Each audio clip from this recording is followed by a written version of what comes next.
ఏవండోయ్, ఈరోజు మేము దిబ్బ రొట్టె చెరుకు పానకం తయారు చేసుకున్నామండోయ్. మా బ్రేక్ఫాస్ట్ ఈరోజు ఇదేనండోయ్. కాబట్టి మీరంతా మా ఛానల్కి వచ్చి ఓ లుక్కేసి ఓ లైకేసి వెళ్ళాలండోయ్.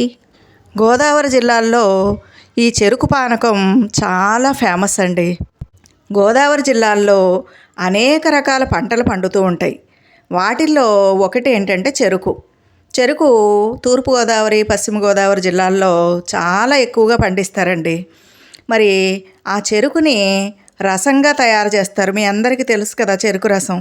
మరి మిషన్లో పెట్టి క్రష్ చేసినట్లయితే ఆ చెరుకు నుండి రసం వస్తుందండి. సమ్మర్లో ఈ చెరుకు రసాన్ని చాలా ఇష్టంగా తాగుతూ ఉంటారనమాట. చెరుకు రసాన్ని ఒక 10 గంటల పాటు పొయ్యి మీద పెట్టి మరిగించినట్లయితే అది బెల్లంగా తయారవుతుందండి. మరి కొంతసేపు మాత్రమే మరిగిస్తే అది చెరుకు పానకం తయారవుతుందన్నమాట. అంటే ఉదాహరణకి 2 లీటర్ల చెరుకు రసాన్ని తీసుకుని దాన్ని పొయ్యి మీద పెట్టి 1 లీటర్ అయ్యేంత వరకు మరిగించారనుకోండి, అప్పుడు చెరుకు పానకం తయారవుతుందన్నమాట. అదేనండి ఈ చెరుకు పానకం. ఇది న్యాచురల్ స్వీట్ అండి. చాలా తీయగా ఉంటుంది, చాలా రుచిగా ఉంటుందన్నమాట. దీన్ని ఈ గోదావరి జిల్లాల్లో దిబ్బరొట్టు వేసుకుని దాంట్లో నంచుకుని తింటారు, ఇడ్లీల్లో నంచుకుని తింటారు, దోశల్లో నంచుకుని తింటారు. ఇంకా గారెలు, మినపగారెలు వేసుకుని ఈ చెరుకు పానకంలో వేసుకుని పాకం గారెలు ఇక్కడ చాలా ఫేమస్ అండి. అవి కూడా తింటారనమాట. అయితే ఈ చెరుకు పానకం పిల్లలకి చాలా మంచిదండి. పిల్లలకి, పెద్దలకి అందరికీ చాలా మంచిది. ఎందుకంటే షుగర్ని మనం వాడడం వల్ల బరువు పెరుగుతారండి. ఆరోగ్యానికి మంచిది కాదు. ఇంకా దగ్గు వస్తుంది, శ్లేష్మం, కఫం ఇవన్నీ కూడా వస్తాయి అన్నమాట. ఇంకా అనేక రకాల అనారోగ్యాలకి మూల కారణం ఈ చక్కెరేనండి. దానికి ప్రత్యామ్నాయంగా ఈ చెరుకు పానకాన్ని మనం వాడుకోవచ్చు అన్నమాట. ఈ చెరుకు పానకాన్ని పిల్లలు, పెద్దలు అందరూ ఎంత తిన్నా కానీ బరువు పెరగరండి. ఇంకా దగ్గు అన్నది అస్సలు రానే రాదు. శ్లేష్మం, కఫం ఇలాంటివి ఏమీ రావన్నమాట.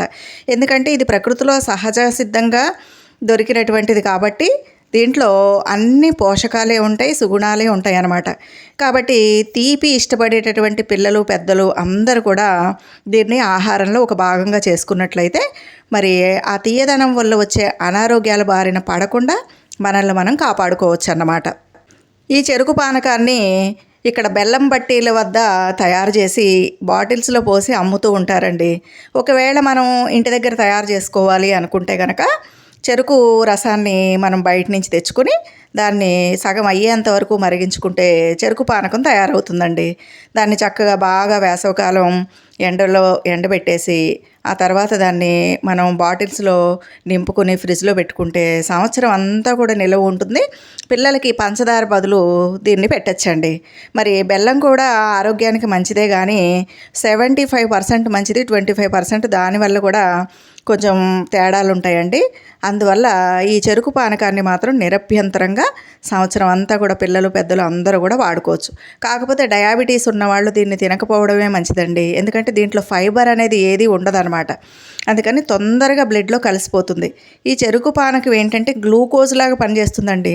ఎవరైనా ఈ చెరుకు పానకాన్ని, చెరుకు రసాన్ని తాగారనుకోండి, వెంటనే వాళ్ళకి శక్తి వస్తుంది, నీరసం తగ్గుతుందన్నమాట, శరీరానికి బలం వస్తుందన్నమాట. కాబట్టి ఆరోగ్యవంతులు ఎవరైనా సరే దీన్ని నిరభ్యంతరంగా తీసుకోవచ్చు. కాకపోతే డయాబెటీస్ ఉన్నవాళ్ళు మాత్రం తీసుకోకూడదు. మేము దిబ్బరొట్టి వేసుకుని దిబ్బరొట్టిలో ఈ చెరుకు పానకం నంచుకుని తిన్నామండి. అయితే ఈ దిబ్బరొట్టికి ఎలా తయారు చేసుకోవాలో దిబ్బరొట్టి అంటే ఇడ్లీ పిండి రుబ్బుకోవాలండి. ఇడ్లీ పిండి అంటే మీ అందరికీ తెలుసు కదా. 1 గ్లాసు మినపప్పుకి 3 గ్లాసుల ఉప్పుడు రవ్వ. కాబట్టి మినపప్పుని శుభ్రంగా కడిగి నానబెట్టుకుని సాయంత్రం రుబ్బి దాంట్లో ఈ ఉప్పుడు రవ్వ శుభ్రంగా కడిగి నీళ్లు లేకుండా పిండి దాన్ని అందులో కలిపి ఉంచుకోవాలండి. మర్నాటి ఉదయానికి చక్కగా పిండి పులుస్తుంది. దాన్ని మనం డైరెక్ట్గా ఇడ్లీలు వేసుకోవచ్చు, లేదా ఈ విధంగా దిబ్బరొట్టు కూడా చేసుకోవచ్చండి. దీంట్లోకి చెరుకు పానకం చాలా బాగుంటుందన్నమాట. మరి ఈ దిబ్బరొట్టి ఎలా తయారు చేయాలో దానికి కావలసిన పదార్థాలు ఏంటో ఇప్పుడు మనం చూసేద్దాం రండి. ఇడ్లీ పిండి రుబ్బుకున్న తర్వాత తెల్లవారి ఈ విధంగా మూకుడు పెట్టుకోవాలండి. పొయ్యి మీద మూకుడు పెట్టుకుని దాంట్లో ఆ మూకుడు వేడైన తర్వాత కొంచెం ఆయిల్ వేసుకోవాలండి. ఇదేనండి ఇడ్లీ పిండి. ఈ విధంగా గట్టిగా రుబ్బుకోవాలి. దోసల పిండి అంటే కొంచెం లూజ్గా రుబ్బుకుంటాం మనం. ఇది ఇడ్లీ పిండి అనమాట. ఈ మూకుడు బాగా వేడెక్కిన తర్వాత కొంచెం ఆయిల్ పోసుకుని ఆ మూకుడంతా కూడా ఆయిల్ స్ప్రెడ్ అయ్యేలాగా చేసుకోవాలండి. ఎందుకంటే ఈ ఇడ్లీ పిండి దానికి అంటుకోకుండా ఉండాలన్నమాట. కొంచెం వేడైన తర్వాత ఈ మూకుడికి ఆయిల్ అంతా స్ప్రెడ్ అయ్యేలాగా ఇలాగ చేసుకోవాలి.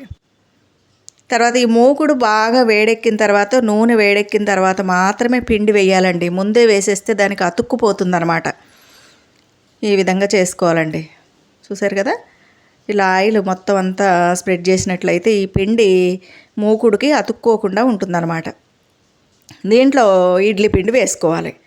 ఈ పిండి కూడా దిబ్బ రొట్టెకి అనుకూలంగా వేయాలండి. అంటే మనం దోసల పిండికి వేసినట్టు వేసి మెదిపేయకూడదు. చూడండి, అట్లా వేసుకోవాలన్నమాట. నేనైతే ఒక 3 గరిటెల పిండి వేసానండి. చూడండి, ఇలాగా గట్టిగా ఉండాలి పిండి. కొంచెం లైట్గా అట్లా అనాలి, అంతే అండి. ఇంకా ఎక్కువ స్ప్రెడ్ చేయకూడదు అనమాట. మా చిన్నప్పుడు అయితే పెద్ద పెద్ద మూకుళ్ళు పెట్టి చాలా లావుగా మూకుడు నిండా పెద్ద మినపరొట్టె వేసేవారండి. దాంట్లో మళ్ళీ పచ్చి కొబ్బరి వేసేవారు. ఇంత లావు కేకులాగా తయారయ్యేది. దాన్ని చక్కగా ముక్కలు చేసి ప్రతి శనివారం ఆ దిబ్బ రొట్టె, కొబ్బరి చట్నీ ప్రతి ఇంట్లోనూ ఉండేదండి. ప్రతి శనివారం వచ్చిందంటే దేవుడికి కొబ్బరికాయ కొట్టేవారు. ఆ కొబ్బరికాయని సాయంత్రం కొబ్బరి పచ్చడి తయారు చేసేవారు. ఈ దిబ్బ రొట్టె ఇంత లావున దిబ్బ రొట్టె నిప్పుల మీద కాల్చి, అప్పుడు అన్నీ కట్టెలు పొయ్యలే కదండి, నిప్పుల మీద కాల్చి కేకులాగా ఇంత లావున దిబ్బ రొట్టె పెట్టి కొబ్బరి చట్నీ పెట్టేవారండి. చాలా బలమైన ఆహారం అనమాట అది. దిబ్బ రొట్టెలోనూ కొబ్బరి ఉండేది, పచ్చడిలోనూ కొబ్బరి ఉండేది అనమాట. చూసారు కదా, ఇలాగా గోల్డ్ కలర్లో కాలిన తర్వాత దాన్ని తిరగేసుకోవాలండి. 2 వైపులా ఈ విధంగా కాల్చుకోవాలి. నేనైతే చిన్నగానే వేసాను. నిజానికైతే దిబ్బ రొట్టె అంటే మూకుడు నిండుగా వేస్తారండి. చాలా లావుగా కేకు లాగా వస్తుందన్నమాట. ఈ విధంగా 2 వైపులా బాగా కాలిన తర్వాత, లోపల పిండి అంతా ఉడికిన తర్వాత తీసి పక్కకు పెట్టుకోవాలండి. సిమ్లోనే చేసుకోవాలి ఇదంతా. ఇలా తిరగేయాలండి. దిబ్బ రొట్టె ఈ విధంగా తిరగేస్తారు. చూసారు కదండి, ఈ మినపరొట్టె ఆరోగ్యానికి చాలా మంచిదండి. దీన్ని దిబ్బ రొట్టె అంటారు. ఇది చాలా మంచిది ఆరోగ్యానికి.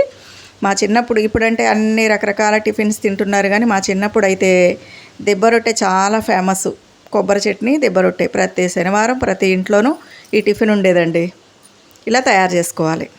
చూసారు కదా, దీన్ని ఇలా బాటిల్స్లో చెరుకు రసం అమ్ముతారండి. తెచ్చుకోవాలి. మనం తయారు చేసుకునే ఓపిక ఉంటే ఇంట్లో తయారు చేసుకోవచ్చు. చెరుకు రసం తెచ్చుకుని, చెరుకు పానకం ఇది. చెరుకు పానకాన్ని ఇలా బయట అమ్ముతూ ఉంటారనమాట. ఈ విధంగా తెచ్చుకుని ఒక గిన్నెలో కానీ కప్పులో కానీ ఈ విధంగా పోసుకోవాలన్నమాట. పోసుకొని చక్కగా చిన్న చిన్న ముక్కలు తుంచుకుని దాంట్లో నంచుకుని తింటే స్వర్గం కనపడుతుందండి. అంత రుచిగా ఉంటుందన్నమాట.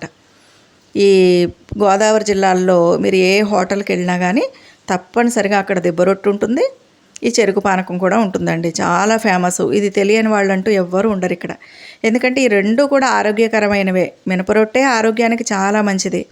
ఇంకా ఇది న్యాచురల్ స్వీట్ కాబట్టి ఎవరు ఎంత తిన్నా కానీ ఏ అనారోగ్యం చేయదండి. పిల్లలకి నిరభ్యంతరంగా పెట్టచ్చు. ఎందుకంటే వాళ్ళు బాగా ఆటలు ఆడుతూ ఉంటారు కదా, వాళ్ళకి ఎప్పుడూ ఎనర్జీ కావాలి. అందుకని బయట తొరిగే ఈ కేకులు, బిస్కెట్లు ఇలాంటివి కాకుండా, ఈ స్వీట్స్ కాకుండా ఇలాంటి న్యాచురల్ ఫుడ్ వాళ్ళకి అలవాటు చేయాలండి. ఇది సంవత్సరం చక్కగా నిల్వ ఉంచుకోవచ్చు ఫ్రిడ్జ్లో. ఈ విధంగా స్వీట్ ఇష్టమయ్యే పిల్లలకి, తినే పిల్లలకి ఈ విధంగా పెట్టినట్లయితే ఎట్టి పరిస్థితుల్లోనూ పిల్లలు పెద్దలు బరువు పెరగకుండా ఉంటారు. తక్షణ శక్తినిస్తుంది, మంచి ఎనర్జీ వస్తుంది. తర్వాత ఎనర్జీ లెవెల్స్ పెరుగుతాయి. ఇంకా తీపి తినాలి అనుకునే వాళ్ళ కోరిక కూడా చక్కగా నెరవేరుతుందన్నమాట. ఇలా ఉంటుందండి. తేనె కలర్లో ఈ విధంగా ఉంటుందన్నమాట. ఇదేనండి చెరుకు పానకం. ఈ వీడియో నచ్చితే లైక్ చేయండి, షేర్ చేయండి, సబ్స్క్రైబ్ చేయండి.